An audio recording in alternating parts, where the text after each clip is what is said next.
What's up YouTube, it's your boy Nash here, welcome back to the channel, and welcome to another episode of Yu-Gi-Oh's Biggest Issue. This week's episode is on the history of the Vylon archetype. This is leading directly into Hidden Arsenal Chapter 1, which we will be getting into, actually in December. Crazy enough, we'll be getting it in December, and if I'm able to, I might be able to get some packs. I don't even know where I'll be able to get them, because those things are expensive. But with that being said, before we get started, at the time that I'm recording this, it is Thursday, August 5th, and it is 9 in the morning. And I had just wrapped up filming. I had just wrapped up posting my recent episode, my recent WWE news video, in which if you guys have seen it, you guys know what's going on. Maybe SummerSlam will be canceled. Who knows? But the reason why I'm doing this now is because plumbers they're supposedly gonna be coming in today. They're supposedly they'll be coming in tomorrow at the time that I'm recording this, and patch up the giant holes that are in my grandparents' shower, because they forgot to do that. So they're supposedly they're gonna come in tomorrow, patch them up, and that'll be the end of that. So that's why I'm I'm filming this now, and I'll be posting it first thing in the morning. But without any further ado, let's get straight into it. So Vylon is an archetype that debuted in Dual Terminal Vylon Descent and focuses around the use of equip cards. The appearance of Vylons is that they appear to be angelic, angels, if you will. Kind of similar to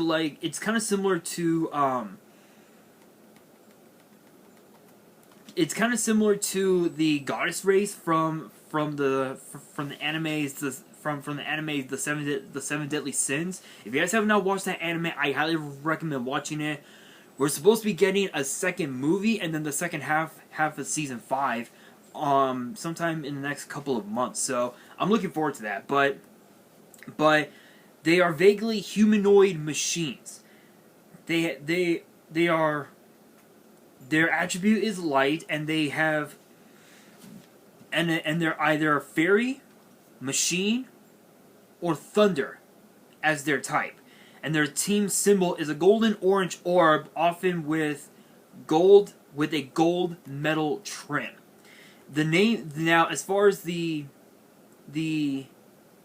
etymology, if you will, the names of the various the names of some of the cards from this archetype are based on mathematical concepts and constants.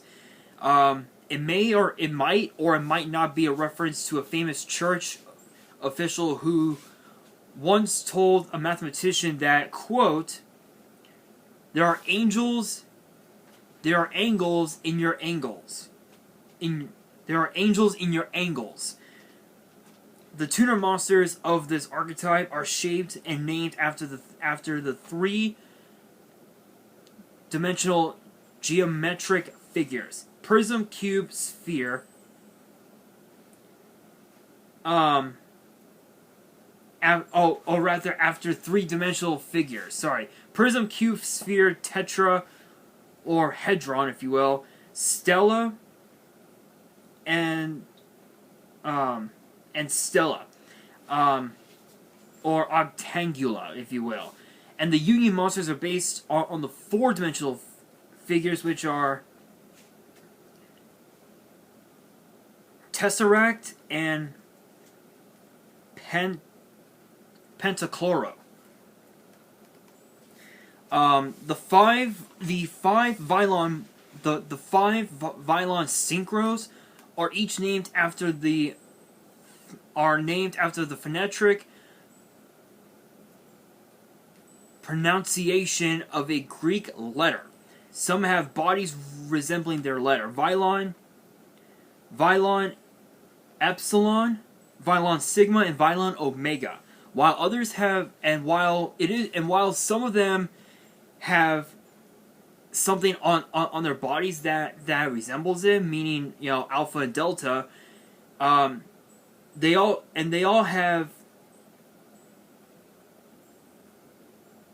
have Roman numerals corresponding to the order in the Greek alphabet written vertically on their chests. And the Xyz monster of this group, which is Vylon de Sigma, is named after an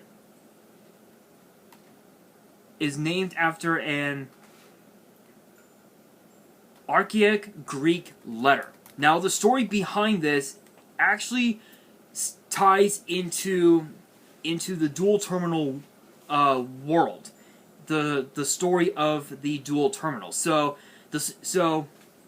As far as the dual terminal world goes, the Vylons are holy machine weapons created by the Constellars in the ancient era to oversee the seal they had placed upon the Steel Swarm, and they were designed to be impervious to the corruption of the L Swarm. The ages passed, and the Constellars returned to the stars, and yet the Vylons had merely observed the confrontations that took place on the surface world below. However, the war against the worms and the fabled, and the resulting devastation caused by the ice barrier dragons, the Vylons stayed silent. Crazy enough. Within the second generation of the dual terminal world, of the dual terminals, the Vylons had chose to appear during a conflict that broke out between the Lovels and the Gemini tribes, which I talked about in last week's episode and then the previous week's episode. Descending from the heavens amidst the fighting and forcing a temporary ceasefire between the warring clans. Gishki Noelia, a former member of the ice barrier, possessed by the madness of the L Swarm, had decided to revive the Steel Swarm by launching an assault on the Gustos, on the Gusto tribe in their homeland of the Mist Valley marshlands. She was trying to gain control of a certain shrine, if you will, meaning the shrine of Mist Valley, basically. And then the Seal Swarm had, and as far as the Seal Swarms, while they were feeding off the chaos of the fighting, they broke free of their containment and ravaged the surface world completely. They completely ravaged the surface world, and they were attempting to seek revenge on those that sealed them away long ago. The Vylons had to relay these turn of events they had to rely these turn of events to the Constellars before turning their attention to the battles that were in front of them. The fated collision which they had created so long ago was awaiting them. To combat the powerful threats that were in front of them, the four tribes of Gemini, Lavo, Gusto, and Gishki created an alliance under the umbrella of the Vylon forces, and in their time of need, the Vylons sent each other of the tribes new powers via Vylon element. So to give you guys an example, Vylon Spear and Rees, Whirlwind of Gusto, you get Digusto of Spheres. Sfreeze, I believe is pronounced. Vylon Tetra and Gishki Noelia is Ivagishki Tetroger. Vylon Stella, Laval Cannon, Laval Stenin. Vylon Prism and Gemini Crystal, you get Gemini Prismora. Just to give you guys an example. the war, the war kept raging on, and the onslaught of the steel swarms, and many were lost, including Vylon Alpha, and the final battle reached its apex when Steel Swarm Hercules rose to end it himself, and suddenly Vylon Omega arrives from the Vylon Element Gateway to turn the tide, to turn the tables, if you will. And Omega descended upon the field of battle to cast Judgment, vaporizing all the lesser steel swarms that drew near, meaning they came close to the war, if you will. The war was decided when the two leaders clashed, and they both were defeated. Peace after their victory did not last long, because the other tribes had soon returned to fighting over their petty conflicts, and the Vylon didn't understand such disunion, if you will, and the defeat of the Steel Swarms was shown to have an effect on them. And during the final battle, when Tetra was used in a ritual by Noelia to merge into Tetroger, the evil of the Elswarm possessing Noelia touched the hive mind of the Vylon, and the results quickly spread through the Vylon ranks, warping them in a way that the Elswarm never could physically fathom. The Vylons had to resolve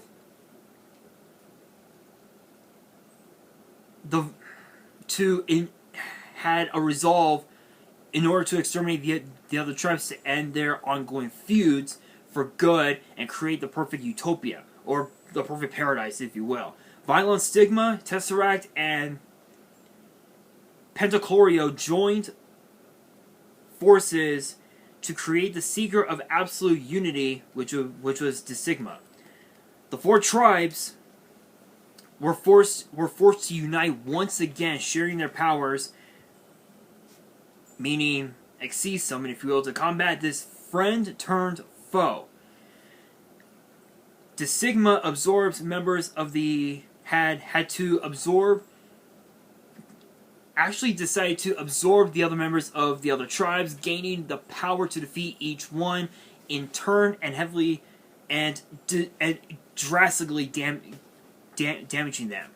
The Sigma had decided the fate of Ivagishki Marogeist, Ivagishki Gus Kraken, Lavalval Ignis, Lavalval Dragoon, Daigusto Phoenix, and Daigusto Falcos. In his rampage, minus Kamui Hope of Gusto, who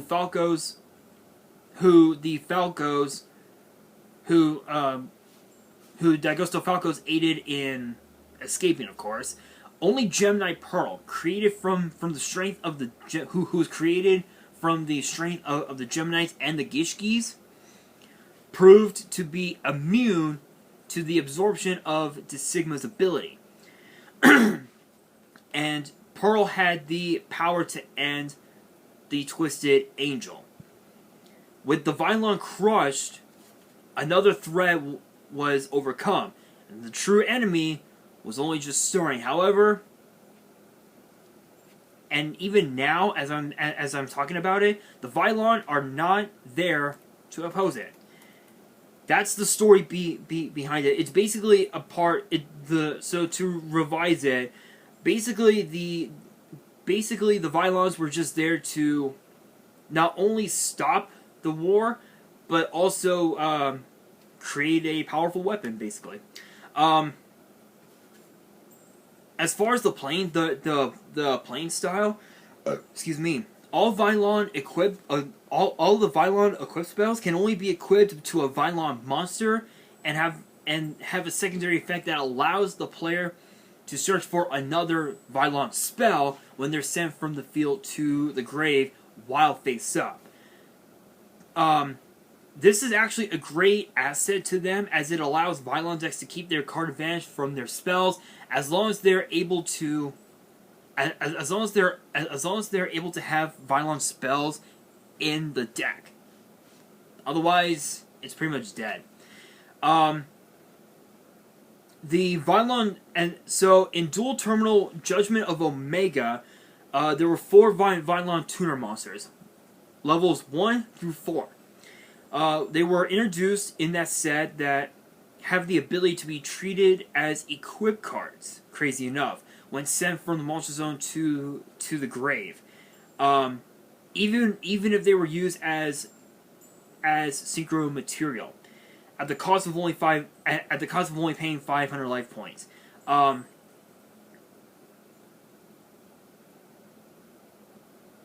In Dual Terminal Xyz Startup, the Vylons had obtained 2 Union monsters that could be equipped to another Vylon to grant effects when the equipped monster destroys another monster in battle, as well as one of the first Dual Terminal exclusive Xyz monsters, which was the Sigma, which I talked about earlier in this video. The Vylon strategy, again, as I mentioned before, revolves around using equip cards, and their effects can only work when there's at least one Vylon equipped spell equipped. The cards can also search. Can also search out for other spells from the deck when they're sent to the graveyard from the field. And most of the tuner and union monsters, with the exception of Cube, can also become equipped spells as well, which is kind of cool. And what's also cool about this is that there are several decks that they can use that were built to there were several different decks that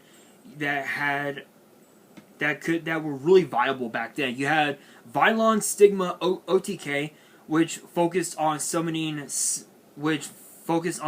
Sigma, and then maxing out its attack with multiple copies of Mage Power, and attacking twice with the spell Twin Swords of Flashing Light Trice, which was pretty powerful back in the day, for massive battle damage quickly. To give you guys the combo, if you will, it starts by special summoning Photon Thrasher and then normal summoning Vylon Cube to prepare to summon Sigma. And then alternatively, Trident Warrior can also be used, but it's more vulnerable to effect negation, and Photon Thrasher can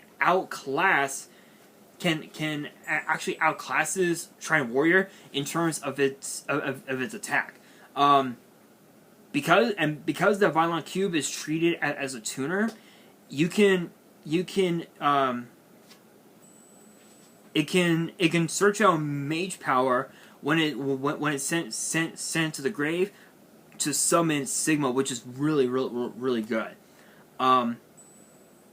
Vylon, Stella, and Morphtronic Scopin are also good options, but they don't provide as the same card advantage as Cube. So you definitely have to have Cube. With Trice,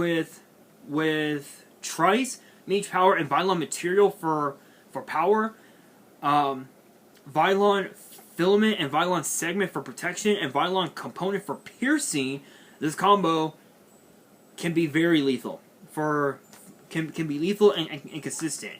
And to completely max out its power, Honest is another really good one that can be used. So it's a pretty summoning Sigma first turn 1, turn 2 is really good, really insane. Being able to to just use Mage Power, Trice, for power, Filament and Segment for protecting your cards, and then for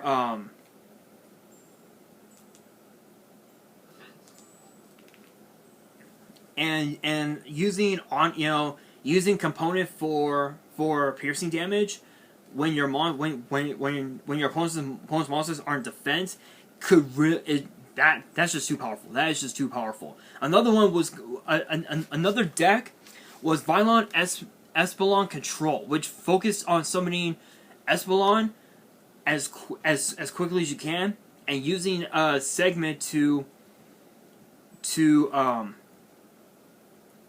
protect Espelon from being I think it's from card effects, if I remember right. I'm actually gonna look online right now. If I remember correctly, I believe it was a protection from equipped only to a Vylon monster. It cannot be targeted by the opponent's monster effects or trap effect. Yeah. So basically, it was a monster effect trap protection.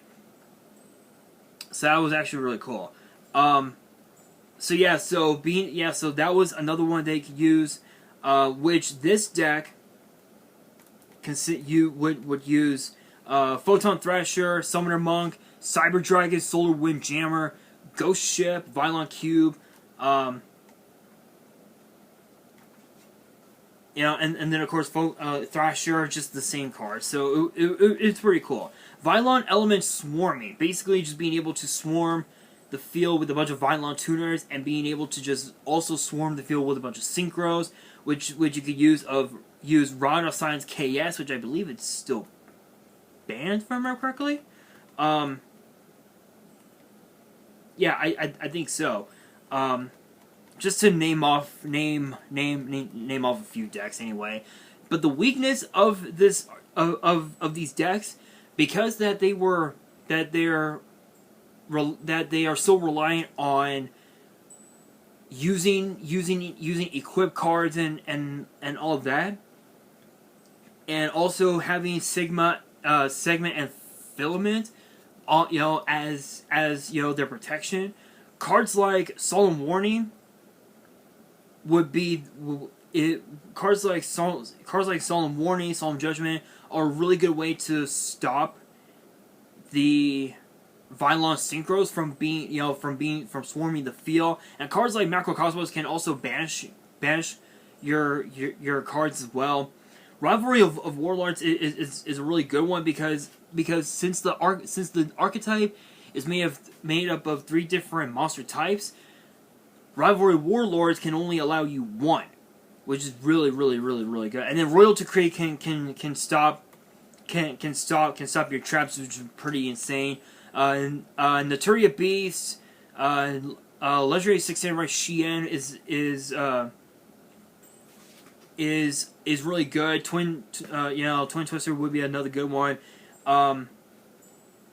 Dark Highlander is pretty broken because I'm actually running this card in my Dark World deck, which I'm still missing a bunch of cards actually.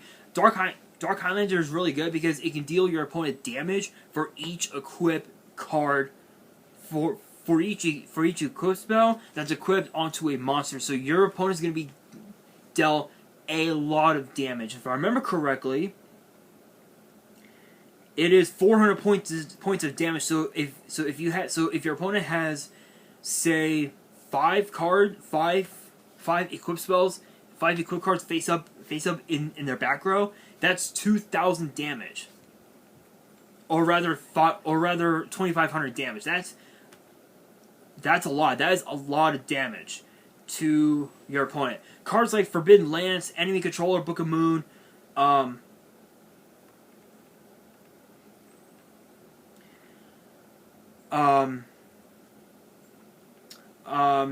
of the Outline of Justice cards, Quakimaru, Light Imprisoning Mirror would be a really good one. Eternal Rest, Emperor's Holiday, Disarmament, Collective Power, Dimensional Prison. Just a lot of these cards, MST, Twin Twister, Heavy Storm, these are just some of the cards that can easily stop Vylons from playing Yu-Gi-Oh at all. So, but the question is, was this deck viable in competitive play? Yes. Truth be told, if I remember correctly, there was a YCS back in the day, back when this archetype was first introduced, there was a white CS back in the day. Somebody had I